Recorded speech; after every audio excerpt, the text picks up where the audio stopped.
The broken one in chains. The sun was high over the slave market on planet Zoran 3. The air smelled of rust, sweat, and sorrow. Aliens of many kinds shouted, bargained, and laughed cruelly. Cages lined the dusty road, each filled with frightened slaves. Some were strong, some were young, most were terrified. In the last cage, hidden in the shadows, sat a thin alien woman. Her skin was pale purple, bruised in places. Her eyes, bright silver, looked down. She didn't beg. She didn't speak. Her hands were chained. Her back was bent, and no one even asked for her price. That one, laughed a thick-necked traitor. She's worthless. Hasn't spoken in weeks. No strength, no skill, just a waste of space. Others joined the laughter. Buyers passed her cage without a second glance. She was too broken to be of use. They called her the Silent One. They thought she had no fight left.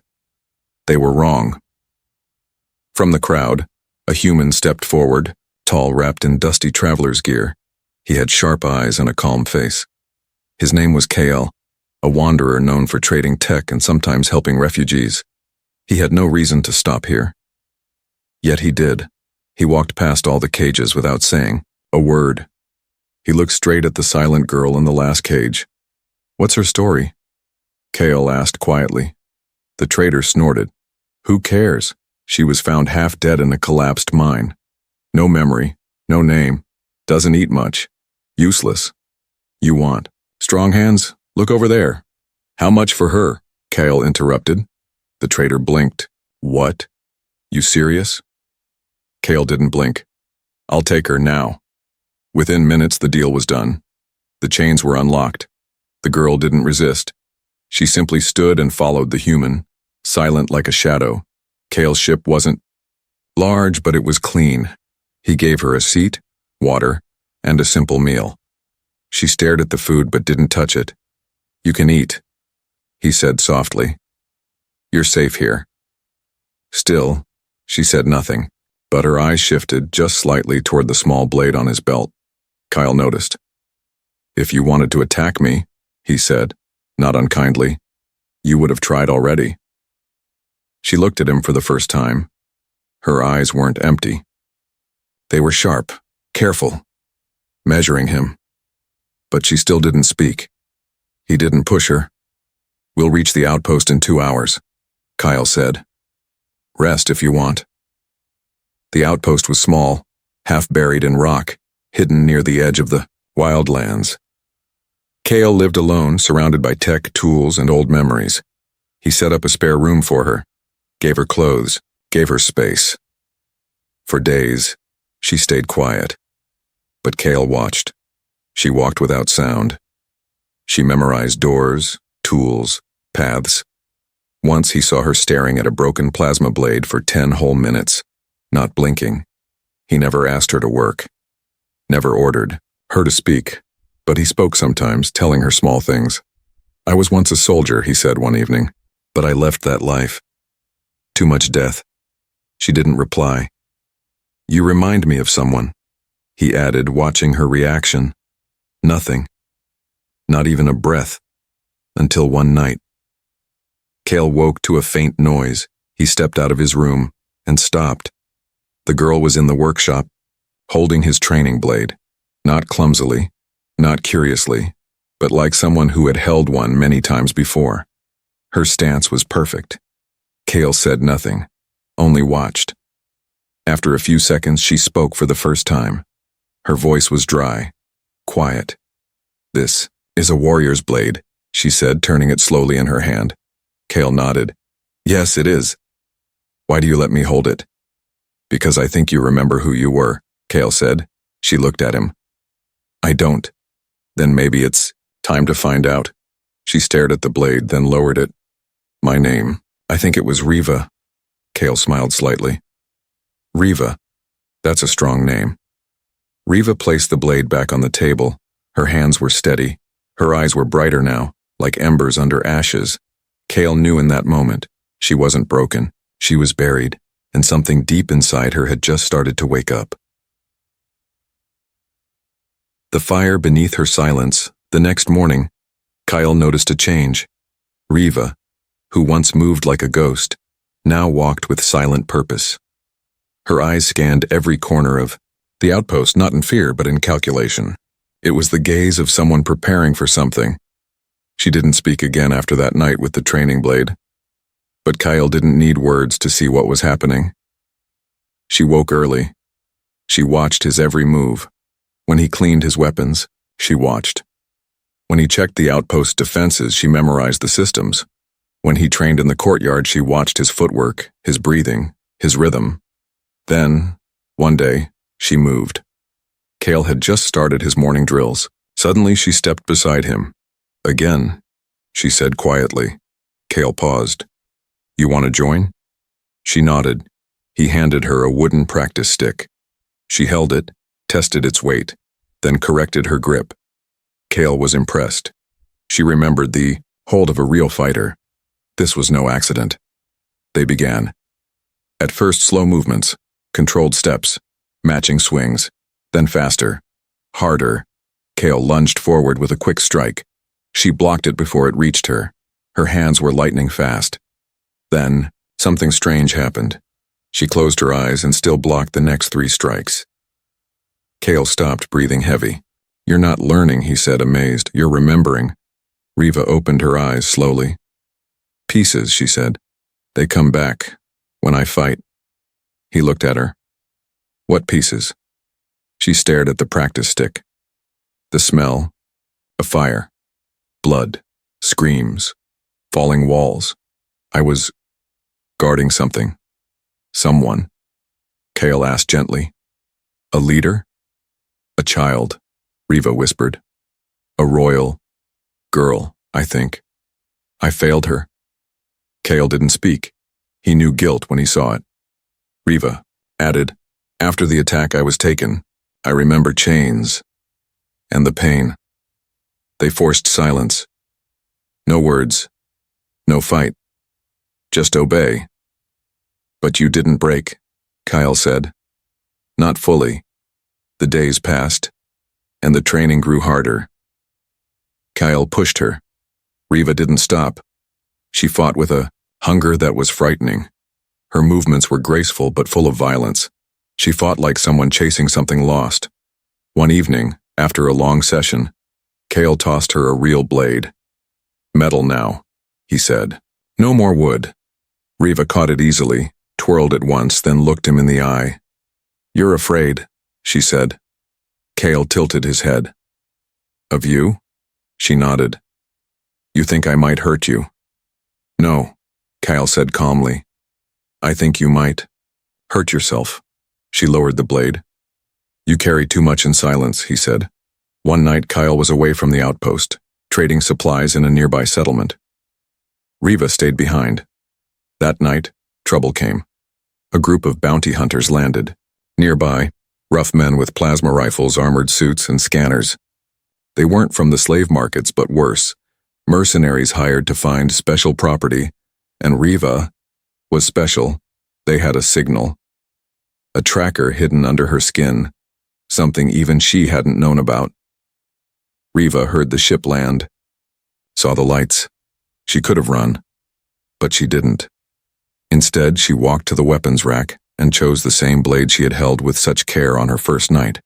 The fight was quick. Mercenaries stormed the outpost, confident. But they didn't expect her. Riva didn't charge. She waited. The first one who entered, she dropped silently with a single slash to the neck. The second, she disarmed and broke his arm before he screamed. The third, well, he screamed for the rest of his life. By the time Kyle returned, there were 5 bodies in the sand. Riva stood in the center of the yard, her hands and clothes stained red. The wind blew gently, but her breath was calm. Kyle stepped down from his ship slowly. What happened? Riva didn't look at him. She only whispered, they came for the weapon, but they found the war instead. Kale helped her remove the tracker later that night. It had been buried deep in her shoulder. Riva didn't flinch once during the operation. They will send more, she said. We can run, Kale offered. Riva shook her head. They'll never stop. Kale looked at her closely. What do you want, Riva? She looked up, eyes burning now. Alive. I want them to regret making me silent. The next day, Cale made a call on a secure channel to an old friend. You were right, he said. She wasn't broken. She was hidden. You sure you want to go down this path again? The voice on the other side asked. I think it's not about what I want anymore, Kyle said, glancing at Riva standing alone under the sky, blade in hand. I think the galaxy needs to see her. In a place far from the outpost, in a floating palace of slave lords and rulers, a screen lit up. A recording showed Riva cutting through the bounty hunters. The room fell silent. A voice whispered from the shadows. She lives. Impossible, another said. No, the first replied, trembling. The last guardian of the fallen line. She's back. And the orders were clear. Send everyone. Training of a forgotten guardian. The sky over the outpost turned gray as storm clouds rolled in. Lightning cracked in the distance, but the real storm had already begun. Riva stood in the courtyard again. Alone, eyes closed, breathing steady. But this time it wasn't practice, it was preparation. After the ambush, Cale changed everything. The outpost was no longer just a shelter. It became a training ground. Fences became walls, lights became motion sensors. And Riva, she was no longer a shadow in chains. She was becoming something else, a weapon with a purpose. You're fast, Kyle told her, watching her dodge a series of drones with sharp reflexes. But we need more than speed. You're not just fighting, one-on-one anymore. Riva leapt, spun, and took down 2 drones mid-air. I know, she said. I saw it in their formation. They were trained. This was not a bounty. It was military precision. Cale nodded. Someone important wants you. Dead. Riva turned to him. Then let's train like we want them alive. The next days were brutal. Riva trained in zero-gravity fields, slicing moving targets with her eyes closed. She ran through simulations where enemy fire came from all directions. Not once did she break. Cale pushed her limits, and Riva never stepped back. But even Cale didn't know how far she was willing to go. One night he found her in the old mines near the outpost, practicing hand-to-hand combat against metal droids. She'd reprogrammed herself. Blood ran from her knuckles. Her breathing was ragged. Cale grabbed her arm. You'll destroy yourself. Riva pulled away. Better to break in training than die remembering too late. Later that night they sat in silence by a small fire. Outside the wind howled, but inside the stone walls the air was still. Cale finally asked the question he had held back since the beginning. Who were you guarding? Before you were captured? Riva stared into the flames. A child, small, kind. She had no crown, no throne. But the people called her the Hope. Cale frowned. A royal bloodline? Riva nodded. She was hidden. The last heir. Only a few of us knew her face. The Empire had fallen, we were fleeing, but they found us. Her voice grew cold. I was stabbed in the back, not by enemies, but by allies who betrayed us for gold. Cale waited. Riva's fingers trembled as she added, When I woke up, she was gone. The others were dead. I failed. They erased my memory with pain and drugs, sold me like trash. Cale placed a hand gently on her shoulder. But you're here, now. And whoever's chasing you, they're scared of what you remember. The next morning, a signal reached them, a quiet ping from a nearby mining colony. Encrypted old code, one only used by ex-soldiers of the fallen empire. Kyle opened it carefully. A single line appeared on the screen. Guardian spotted. Seeking. Confirmation. Coordinates attached. Riva stared at the screen, frozen. Cale asked, What does it mean? Her voice shook slightly. Someone remembers me. They flew out that night. Cale's small ship cut through thick skies toward the mining colony known as Nivor 9, a grim place built deep into a crater, where miners barely survived in toxic air and broken systems. They landed in silence, walked, through dim halls filled with tired faces and flickering lights. The arena of blood, approximates 1,000 plus words, third person, Simple English, more suspenseful, powerful, and emotionally charged. The red banners of the blood arena flew high over the city of Threxos. They rippled in the smoke-filled air like angry flames. Inside, thousands of voices roared in madness, cheering for violence. This place was a temple of death, and tonight, they were expecting a spectacle. But no one knew the true storm that was about to enter the arena. 2 days earlier, Kale and Riva had walked straight into a trap. Nivor 9's signal had not come from an ally. It was bait, sent by the slaver lords to flush Riva out. Now Kale was in chains, held in the pit chambers beneath Threxos. And Riva stood in front of the arena gates unarmed, surrounded by guards with shock spears. A tall man in ceremonial armor stood beside her, grinning with yellow teeth. "You know the rules, alien girl," he said. "You enter, you die, you lose. Your human dies too, but win, and we might let him go." Riva didn't speak. "What's wrong? Cat got your tongue?" The man laughed, then shouted to the guards. "Throw her in." The heavy gates screeched open. The crowd screamed in excitement. Inside the blood arena, Riva stepped onto red sand stained by years of slaughter. The arena was circular, with jagged walls and sharp metal pillars scattered across the battlefield. Flames burned from spiked torches. Up in the royal seats, slaver nobles drank and jeered. A loud horn blew. Across from her, the challenger stepped out. He was massive, twice Riva's height, with steel armor welded into his skin. He was known as Tharok the Eater, undefeated in 29 battles. He carried a chain sword that hummed with energy. Riva had nothing. The crowd laughed. "The slave girl will die in one swing. Why not give her a stick? Make it fair." Tharok grinned behind his cracked mask. "You look weak, girl. I'll make it fast." Riva's eyes didn't blink. The horn sounded. Again. Tharok roared and charged. His blade swung with thunderous force, but Riva moved. Not just fast, impossibly fast. She rolled, twisted, and dodged with grace, sliding under his legs. His blade cut only air. The crowd gasped. Riva didn't attack. Not yet. She danced, reading him, studying his motion. Each strike he threw revealed more of his weakness. Tharok grew angry. He slammed the ground with his sword, sending dust flying. Riva snatched a broken spear tip from the sand and slid it into her belt. Not a weapon yet, but soon. Tharok charged again. This time, she countered. Ducking his swing, she jumped onto his shoulder and slammed her fist into the side of his helmet. He staggered. The crowd went silent, then exploded in shock. Did she hit him? She hurt him. In the prison chamber below, Kyle heard the noise. The crowd had changed. The mocking cheers were becoming fearful awe. He smiled, blood dripping from his lip. "They don't know her," he whispered. "But they will." Back in the arena, Tharok was furious. He activated a second blade from his gauntlet, a spinning dagger, and lunged again.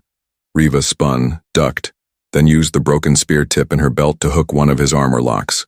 With a yank, the chest piece tore open, exposing the power core inside.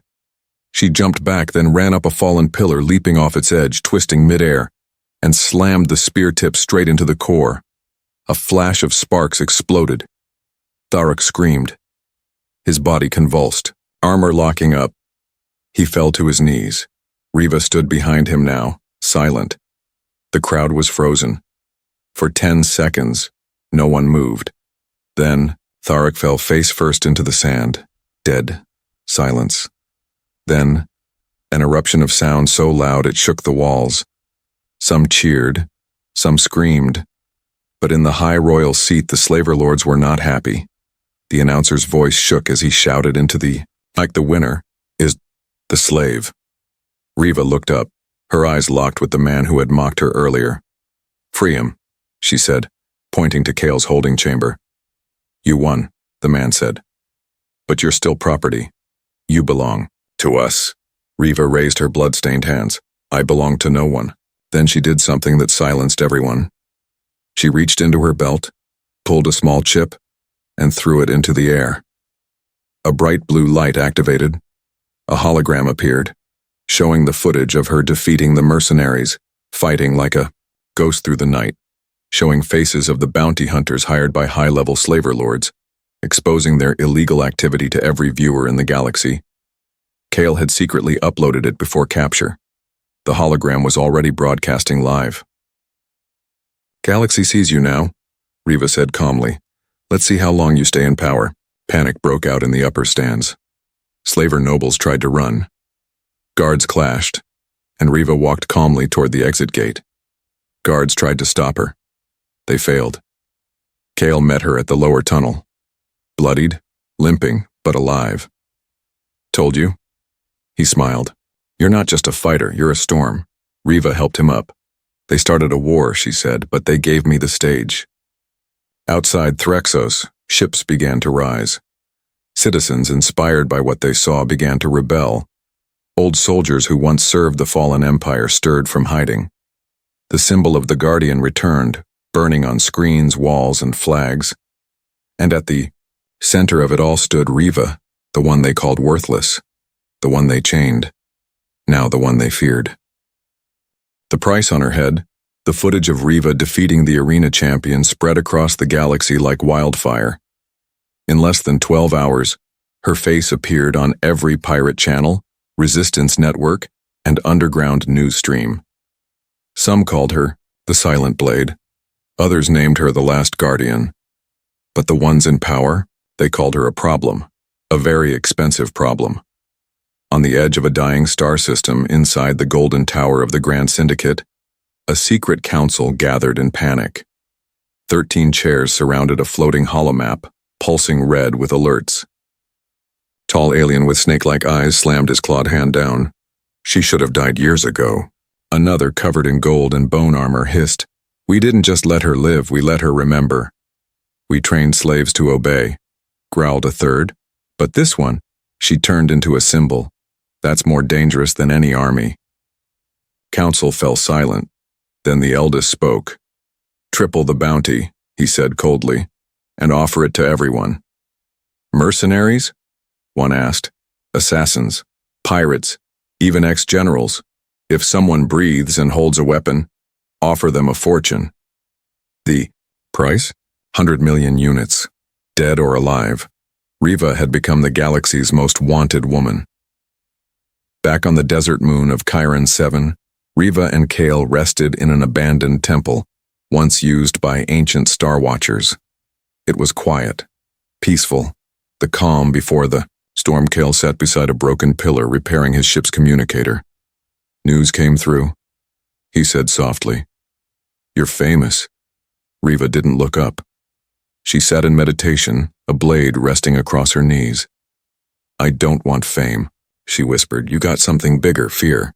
"They fear you." Riva slowly opened her eyes. "Good?" But Kyle's tone changed. "They've placed a bounty. It's not small." Riva tilted her head. "How much?" "Enough to make anyone betray you. Even people you once called family." They didn't have to wait long. That night, while the stars shone above the temple ruins, Riva's old comrade arrived. His name was Sirek, once a battle brother in her forgotten life, now a bounty hunter dressed in black armor. His face was hidden behind a mask that glowed with crimson eyes. He didn't knock. He kicked down the door. Riva and Kale were ready. Swords clashed. Plasma rounds burned the walls. Kale ducked behind a pillar, firing shots from his blaster. Riva danced through shadows, blades flashing in silver arcs. But Sirek was no fool. He had fought beside her once. He knew her moves. His strikes were deadly and fast. "Why?" she asked him during a clash, locking blades. His voice crackled through his helmet. "The galaxy forgot us, Riva. But this bounty, this can buy a new empire. And you'd kill your sister for it? We were soldiers, not family. You know that." Riva pushed him back with a furious scream, sparks flying. Their fight shook the temple's core. But in the end, it was not her blade that ended it. It was her mercy. She disarmed him, knocked off his helmet, and saw the pain in his eyes. He expected death. Instead, Riva whispered, "Walk away, Sirek. Next time, I won't hold back." He stared at her, chest, rising with rage and shame. Then he fled into the night. You let him go, Kale said, stepping beside her. Yes. You think he'll stay away? No, she replied. But now he knows he lost, not just in combat, but in purpose. The next day, they moved again, planet to planet, moon to moon, each step followed by whispers, warnings, and danger. Sometimes, they met allies, old rebels, freed slaves, even former enemies who admired her stand in the arena. Other times, they met those chasing gold. She fought on rooftops, in spaceports, in black markets and mountain passes. Every battle etched new scars into her body and legend into her name. On the mining world of Draelon, a trap almost killed her. A false message claimed a group of slave children needed rescue. Riva arrived, only to find a circle of bounty hunters with electric nets and toxin darts. They thought they'd catch her off guard. They didn't expect her to smile. Riva used smoke, mirrors, and speed, tearing through them like a phantom. When it was over, she stood in the ash-covered field, breathing hard. Behind her, Kale checked for survivors. We can't keep doing this, he said. I'm not just fighting for survival anymore, Riva said, staring at the rising sun. I'm fighting to show them what happens when you chain the wrong soul. Word spread again. People across systems whispered her name with reverence. Artists painted her figure on broken walls. Fighters carried her image into battle. Rulers demanded her capture, but soldiers began to hesitate, wondering whose side was truly right. But the council was not done. They had one last card. They sent a hunter unlike the others. Not for gold, not for fame, but for revenge. A being known only as Vorash, part machine, part beast, who had once destroyed rebel planets without a second thought. A monster with no soul, and he had only one command: bring back her head. The hunt was no longer a game. Now, it was war, and Riva was no longer hiding. She stood at the edge of the Resistance's hidden base, sharpening her blade, armor across her shoulders, Kale beside her. How many are coming? He asked. All of them, Riva answered. Are we ready?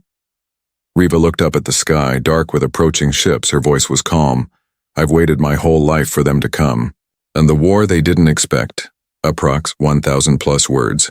Third person, I, simple English. More suspenseful, intense, and emotionally powerful. They came with fire in the skies. Vorash's fleet darkened the stars above the Resistance base hidden deep in the frozen canyons of Velix 9. Warships shaped like jagged bones hovered above, their engines humming with death. Dozens of drop pods rained down like comets, each one carrying soldiers, droids, assassins, and death orders signed with Riva's name.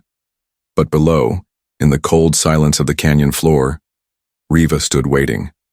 Not in fear, in defiance. They brought an army, Kyle said as he peered through the binoculars, eyes tense. And not just bounty hunters this time. I see syndicate mercs, ex-dread knights, even combat mechs. They brought everything, Riva replied, tightening the metal guard on her forearm. And that means they're afraid. Kale turned to her. We're outnumbered. Maybe 100 to 1. Riva finally looked at him. Then we make everyone count. The resistance wasn't strong, not in numbers, but it was burning with belief. Former slaves, abandoned soldiers, old Empire scouts, even rebel engineers. Hundreds of lives that had been lost to history, now gathered under one flag. Her flag. Many didn't believe in victory, but they believed in her. She had turned pain into power, chains into purpose, and that was more dangerous than any blade. Riva called them together at dawn. The sun hit the icy cliffs, turning them blood red. Snowflakes fell like ashes as she stepped onto a rocky platform. She spoke simply. They built towers from our bones. They laughed as we bled. And now, they've come to silence us again. She looked across their faces, young, old, broken, and proud. But what they forgot is that silence can become a roar. She raised her sword. Today the galaxy listens. The attack came in waves. First, the droids, fast and many, their red eyes glowing as they flooded the lower ridge. But Riva was already waiting. She led. The first charge herself, a storm of steel. Her sword flashed like lightning, cutting through machine and metal. Fighters followed her, drawn by her fire. Kale held the second line, commanding defense turrets and air drones, shouting coordinates, while wounded fighters were pulled to safety. Explosions rocked the cliffs and above them. The sky opened. Vorash dropped from his warship like a meteor. He landed with a quake that cracked the ice. He was nearly 3 meters tall, half creature, half war machine. His armor was dark as space, stitched with scars and ancient kills. His left arm was a rail cannon. His right hand a claw made from sharpened bone. His voice came through a broken speaker. Riva of no name, step forward. Riva heard him across the field. Even with blood on her face and bruises on her ribs, she stood tall. You came to kill me? She called out. Not just you, Vorash replied. But the idea of you. Riva smiled. Then you'll need more guns. They met at the battlefield's heart, not with words, but with steel. Vorash charged like a tank, smashing the ground with every step. Riva dodged, rolled, struck, her blade slicing into weak points, dodging his cannon blasts. By inches, they fought like legends. Ice cracked, fire rose. Even soldiers stopped to watch. She was smaller, weaker, flesh against machine. But she moved like wind. Vorash growled, "How are you still standing?" She spat blood, then said, "Because I remember who I am." And with a roar, she drove her blade through a crack in his chest straight into the power core. Vorash staggered, his cannon misfiring, but he didn't fall. Instead, he activated his final weapon, his core melting into a self-destruction countdown. "You'll die with me," he laughed. Riva didn't move. She pulled the sword free and drove it through his neck. His body crashed to the ground, but the countdown kept ticking. Kale ran toward her, eyes wide. "Riva, it's going to blow." Riva looked up, saw her fighters still battling nearby, unaware. Then, without a word, she picked up the explosive core and ran, not away from the battlefield, but into the canyon's deepest gorge. Kale screamed her name, but she didn't stop. She reached the edge and threw the core down into the void, then jumped off seconds after. The explosion rocked the mountains, shaking the sky. Snow and smoke rose in a pillar of fire. The battlefield went still. Minutes passed. Then a hand rose from the snow. Riva pulled herself from the crater, burnt, bleeding, but alive. The soldiers saw her rise, and they cheered, not just with voices, but with hearts. Not just for the battle, but for what she had become, not just a fighter, a leader. The war wasn't over that day, but something greater was born. An uprising. Worlds started to reject slaver rule. People across star systems whispered her name in secret meetings, painted her image on walls, and marched with her symbol on flags. And in a distant place, far from war and noise, a little girl watched the broadcast with wide eyes. She turned to the old woman beside her and said, "Grandmother, is that her?" The old woman, once thought lost, nodded slowly. "Yes," she whispered. "That's the one who was supposed to protect me." The warrior within the galaxy was changing, not all at once, but like cracks forming in a glass wall that had stood for centuries. Riva's name was no longer just whispered in shadows. Now, it echoed in city streets, in resistance bunkers, in slaver halls filled with fear. Some called her a threat, others called her a prophecy, but all agreed on one thing: she could not be ignored. Riva stood before a giant war table deep inside, the Resistance Command Center. It was hidden beneath the ice caverns of the moon Talon V, where the last true resistance forces had gathered. Kale entered with a data chip in hand, his face tight with worry.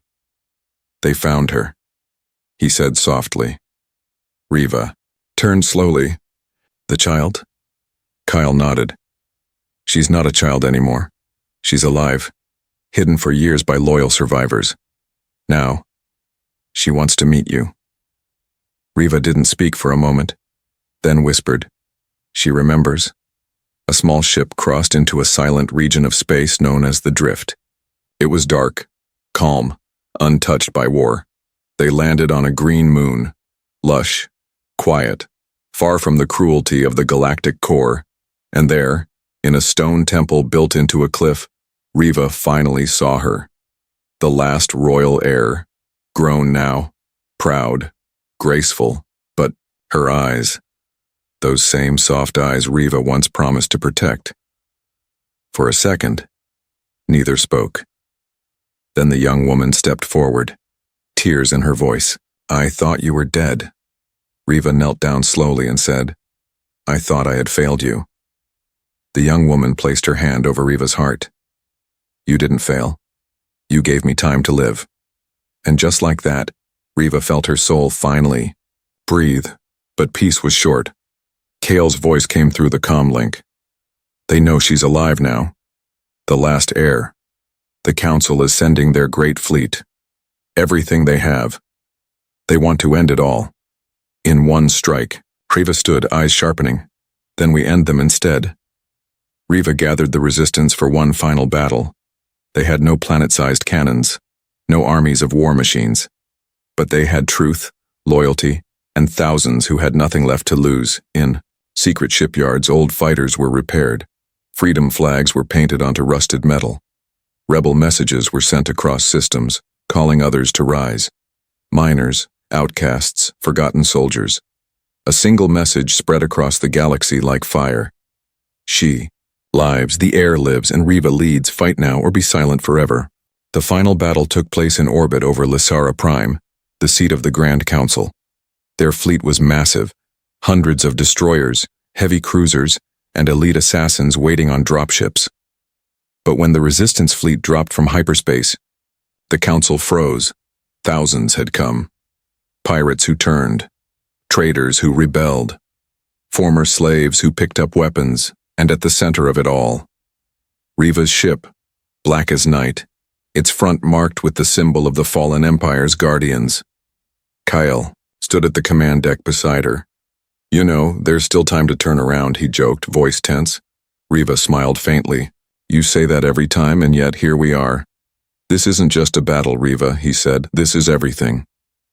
"Then we win," she said. "Or we break the sky trying." The battle began. Space lit up in fire and chaos. Fighters danced between warships, trading laser bursts and missile trails. Resistance forces took heavy hits, but their fury never slowed. On the surface, Riva led the drop team into the council tower. She moved like lightning, striking hard, vanishing, into shadows, cutting down elite guards with surgical precision. Beside her, Kale laid down fire, covering her advance. But when they reached the throne room, they found the council's last weapon waiting. Not a man, not a machine, but a being crafted from biocode. One created using pieces of Riva herself. A mirror. Twisted copy. It looked like her, moved like her, even fought like her. Riva stared at it, stunned. "They made you from my stolen blood," she said, voice shaking. "They made me to erase you." The clone hissed. What followed was a battle unlike any other blade against blade, same movements, same speed, but something was missing in the clone. Heart. As the fight grew faster and more violent, Kale shouted, "Riva, she moves like you, but she isn't you." Riva understood. She changed her rhythm, used unpredictable moves, things not in memory but born of pain and instinct. Finally, she disarmed the clone, held a blade to its neck. "You are what they made," Riva said coldly. "I am what they couldn't kill," and with a final strike, she ended it. Moments later, the tower shook. Council members tried to escape, but they were met by rebel soldiers at every door. The battle above ended as the grand flagship exploded in a chain reaction. The war was over. Riva walked to the balcony of the tower. Outside, citizens filled the streets holding up signs, torches, and banners with her face, and beside her stood the young heir, no longer hidden. They held hands, and the galaxy saw it live. The guardian and the hope, the sword and the soul. The past and the future. Weeks later, in a new council chamber, leaders of many worlds stood together. Laws were rewritten. Slavery was ended. The resistance was no longer underground. It was in power. And Riva? She refused a crown. She chose the outer rim instead, where rebuilding was hardest. "Why don't you stay?" Kale asked her as they walked along a cliff under a golden sky. "Because I wasn't born to sit on thrones," she said. He smiled. "No. You were born to destroy them." Riva looked toward the stars and whispered to herself, "They tried to break me. They tried to bury me. But all they did was awaken the warrior within."